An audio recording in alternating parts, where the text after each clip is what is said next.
नमस्कार दोस्तों, मैं विपुल, आपका दोस्त, आपका सहयोगी, आपका व्यवसायिक सलाहकार। आज के वीडियो में आपको बताऊंगा मोड ऑफ बिजनेस में कोऑपरेटिव सोसाइटी के बारे में। इसके पहले में हमने ऑनलाइन देखा HUF, individual, company, LLP, partnership firm के क्या बनाने के क्या फायदे हैं, क्या नुकसान है और इसके किसके लिए suitable form of the business है। आज हम लोग देखेंगे कोऑपरेटिव सोसाइटी। नाम आप लोगों ने सुना होगा, कोऑपरेटिव सोसाइटी।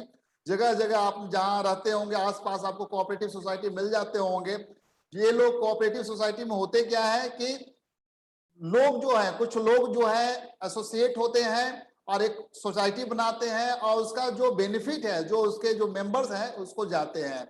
इसके सबसे जो फेमस जो एग्जांपल आज के डेट में है वो है अमूल का, जिसके अंदर हम आज देखेंगे अमूल का बिजनेस मॉडल क्या है।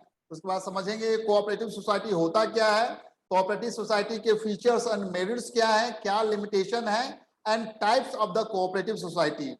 तो आइए दोस्तों, सबसे पहले हम लोग देखते हैं अमूल का बिजनेस मॉडल, समझने की कोशिश करते हैं कि अमूल क्या है। ये देखिएगा, उसके अमूल के वेबसाइट से लिया गया है। इस वेबसाइट में आप देख रहे होंगे, एक पिक्चर देख रहे होंगे जिसमें सबसे नीचे जो शुरू होता है आपका मिल्क प्रोड्यूसर से स्टार्ट होता है। उसके बाद विलेज डेयरी कोऑपरेटिव सोसाइटी, उसके बाद आपका जो है डिस्ट्रिक्ट मिल्क कोऑपरेटिव यूनियन है, उसके बाद state cooperative milk manufacturing marketing federation है, उसके बाद कंज्यूमर है। तो ये इसका एक बिजनेस मॉडल है। इस बिजनेस मॉडल के अंदर हम लोग देख रहे हैं कि Amul model of the dairy development is a 3 tyre structure. इसके स्ट्रक्चर 3 टायर स्ट्रक्चर है। तो इस 3 टायर स्ट्रक्चर में जो डेयरी कोऑपरेटिव सोसाइटी है वो विलेज लेवल पर वर्क करती है, और उसके बाद विलेज लेवल फेडरेटेड अंडर ए मिल्क और जो under A union milk union और द डिस्ट्रिक्ट लेवल पर वर्क करती है, and federation of the member जो यूनियन है जो स्टेट लेवल पर वर्क करती है। तो ये 3 टायर स्ट्रक्चर है। ये जो अमूल का जो बनाने का पर्पस जो यही था कि जो डायरेक्ट लिंकेज था मिल्क प्रोड्यूसर एंड कंज्यूमर के बीच में, तो उसके बीच में जो मिडिल मैन थे उसको एलिमिनेट कर देना, सो दैट जितने प्रॉफिट जो है पोर्शन वो डायरेक्ट मेंबर तक पहुंच पाए। तो establishment of the direct linkage between the milk producer and consumer by eliminating middle man and milk producer farmer control procurement processing and marketing chain पे वो कंट्रोल करेंगे, मिल्क प्रोड्यूसर कंट्रोल करेंगे और professional management दिया। ये है अमूल का model. इसको हम आप देखिए एक पिक्चर के माध्यम से समझने की कोशिश कीजिए। वेबसाइट से लिया गया है अमूल के।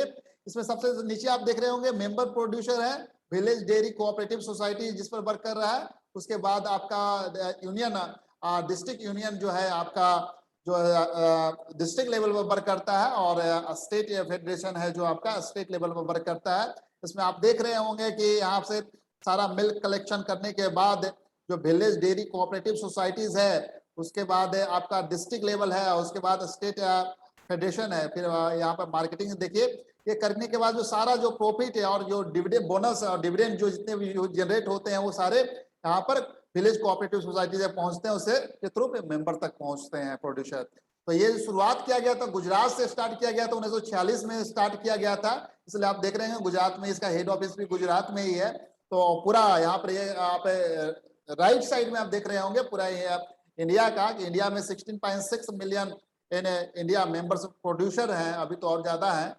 और उसके बाद यहाँ पर 1,85,000 आपका जो है विलेज डेयरी कोऑपरेटिव सोसाइटी जो है, और 222 डिस्ट्रिक्ट में ऑल ओवर में इंडिया में यूनियन डिस्ट्रिक्ट यूनियन है, और उसका 28 state federation in the India है। आउट ऑफ द दिस आप देख रहे हो 16.6 million in India members producers में आपका 3.6 मिलियन गुजरात में है, और 1,85,903 में 18,600 village dairy cooperative society Gujarat में है। उसके बाद 18 डिस्ट्रिक्ट यूनियन गुजरात में है जो यहाँ पर वर्क करते हैं।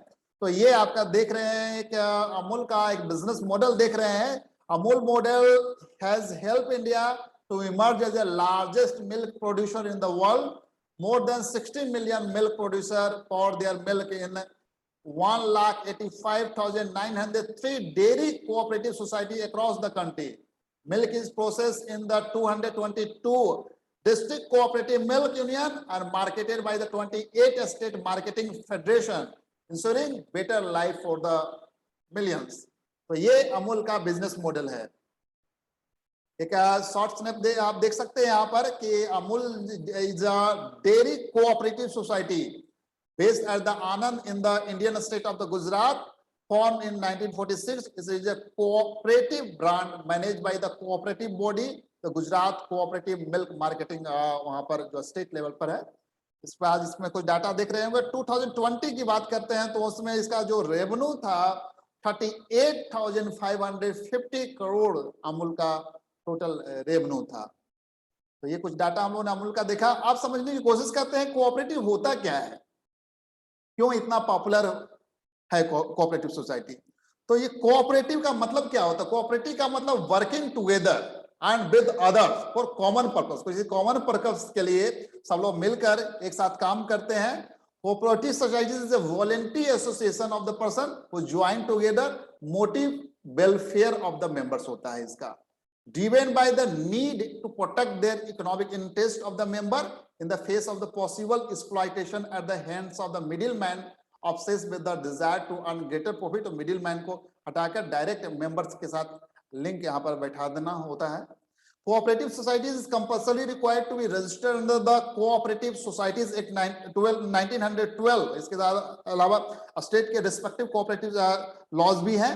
Process of the setting up a cooperative society is simple enough, and most what is the required to consent of the at least 10 adult members मिलके सोसाइटी फॉर्म कर सकते हैं।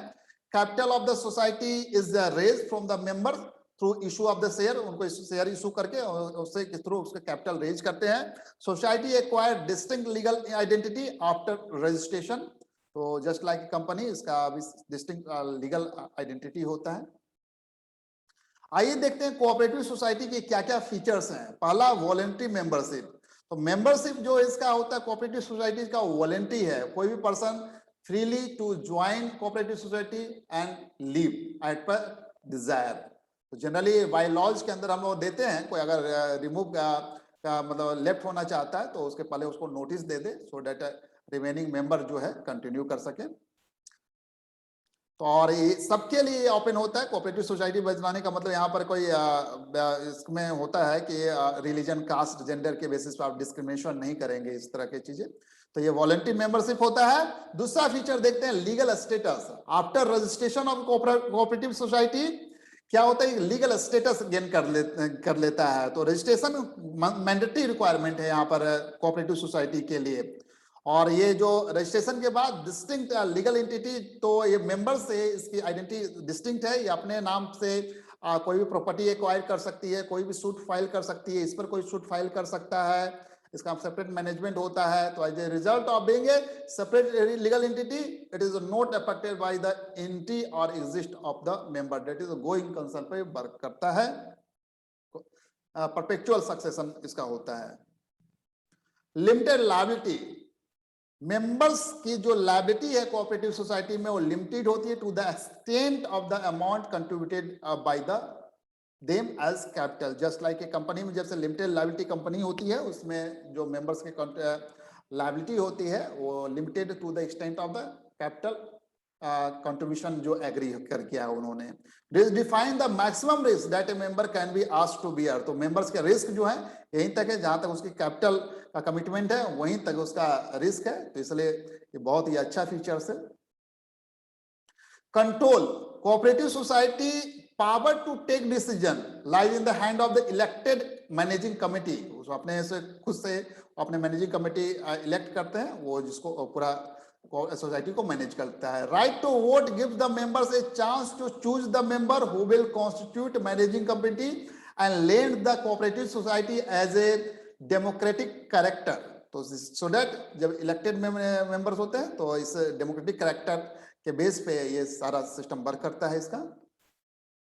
Service motive, that is the next feature is the service motive. Cooperative society का purpose है कि emphasis on the values of mutual health and welfare, that is the इस principal पे cooperative society work करता है। तो मोटिव ऑफ द सर्विस है, इसमें डोमिनेट होता है इट्स वर्किंग, और कोई भी सरप्लस जनरेट होता है as a result of operation तो ये डिस्ट्रीब्यूट होता है among the members as a dividend in conformity with the bylaws of the society. तो ये हम लोगों ने देखा, यहाँ पर हम लोगों ने फीचर देखा। मेरिट्स में हम लोग देख रहे हैं equality in the voting status, principle of one man one vote govern the cooperative society respective of amount of contribution, चाहे कितना भी हो, each member entitled to equal voting right, that is the unique features. दूसरा limited liability, अभी हम लोगों ने देखा फीचर्स में भी लिमिटेड लायबिलिटी की बात की, that is also very good merit. Personal asset का मेंबर का जो होता है वो सेफ होता है from being used to repay business डेब्ट। अगर कुछ हो गया कोऑपरेटिव सोसाइटी में, आपका पर्सनल एसेट आपको सीज नहीं किया जाएगा, वो सेफ है। A stable existent where death, bankruptcy या इंसैनिटी ऑफ द मेंबर्स है, तो उससे कोऑपरेटिव सोसाइटी का जो कंटिन्यूटी है वो अफेक्ट नहीं होता है। Society is operates unaffected by any change in the membership. Economy in operation, तो member generally offer honorary services to the society as a focus is the elimination of the middle man, this help the reducing cost, the customer और the producer themselves are the member of the society, तो risk of the bad debts is the lower. Support from the government, तो cooperative society exemplify the idea of the democracy and find support from the government in the form of the low taxes, subsidies मिलते हैं, and इस पे जो loan वगैरह ये लोग obtain करते हैं तो लो इंटरेस्ट रेट पर इसको लोन अवेलेबल हो जाते हैं, that is the very good merits. अब ईज ऑफ फॉर्मेशन, तो cooperative society can be started with minimum 10 members, registration procedure is simple involving few legal formality, formation is the governed by the provision of the Cooperative Society Act 1912 and respective state law cooperative laws। Limitation में आइए देखते हैं limited resources, तो जो चूंकि resources of cooperative society consist capital contribution of the member with limited means the low rate of the dividend offer on the investment also act as a deterrent in attracting membership और more capital from the members, तो ये एक थोड़ा सा limitation आ सकता है। उसके बाद इनएफिशिएंसी इन द मैनेजमेंट, क्योंकि cooperative society are unable to attract and employ expert manager because their inability to pay them high salaries, तो member who offer honorary services on a voluntary basis are generally not professionally equipped to handle the management function effectively. Lack of the secrecy, result of the open discussion in the meeting of the member as well as a disclosure obligation जो societies act के अंदर है। It is difficult to maintain secrecy about the operation of a cooperative society. Government control, in return of the privilege offered by the government, cooperative society have to comply several rules and regulations related to auditing of the account, submission of the account, etc. Interferences in the functioning of cooperative organization through control exercised by the state cooperative department also negatively affect its freedom of operation. Difference of the opinion, internal quarrels arising as a result of the contrary viewpoint अगर होते हैं among the members may lead to difficulty in the decision making. Personal interest may start to dominate the welfare motive and benefit of the other member may take a backseat if personal gain is given preference by certain members, तो इस तरह के limitations है। आइए दोस्तों देखते हैं cooperative society के कुछ टाइप देखते हैं, जैसे कि प्रोड्यूसर कोऑपरेटिव सोसाइटी। तो प्रोड्यूसर कोऑपरेटिव सोसाइटी होता है जो स्मॉल प्रोड्यूसर के इंटरेस्ट को प्रोटेक्ट करता है। इसका एम होता है fight against big capitalist and enhance bargaining power of the small producer. तो इस तरह के प्रोड्यूसर कोऑपरेटिव सोसाइटी आपको मिलेंगे।